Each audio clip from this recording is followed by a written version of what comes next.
peut avoir la cloche pour du avoir début de de round.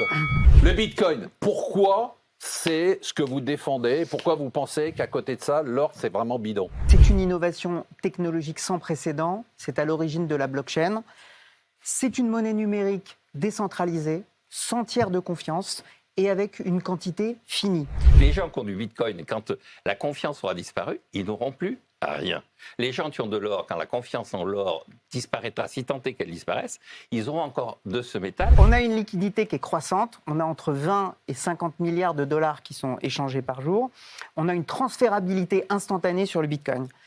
On peut dire que c'est l'évolution moderne de la monnaie dans une économie globalisée et numérique. Si maintenant je m'intéresse aux performances, donc en tant qu'actif financier, si on regarde depuis le début de l'année, on l'a dit, on est à peu près à plus 35% sur le Bitcoin, on est environ à plus 15% sur l'or. Sur 10 ans, et j'inclus 2013, on est à 300 000% pour le Bitcoin, soit 125% annualisé.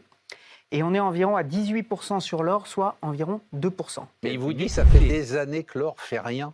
Comment ça fait des années que l'or fait rien? Ça fait 2%, 3%, c'est ça qu'il vous dit, c'est pas de la Il faut performance. prendre un peu de longtemps, évidemment, par rapport au Bitcoin, il a une histoire beaucoup plus longue. C'est-à-dire que le prix de l'or est assez largement calé sur l'évolution de l'économie, non pas l'économie sous forme de prix, mais Mais 13 000%, il vous dit, il a fait 13 000%, Oui, mais et la vous semaine avez dernière, fait 80%. On était à 64 000, on est à 59 000. Il y a 1 an ou 2 ans, on était à 29 000. Ouais. Et d'après Jean Tirole, dans 2 ou 3 ans, on sera à zéro. Alors que l'or, vous aurez toujours quelqu'un pour acheter.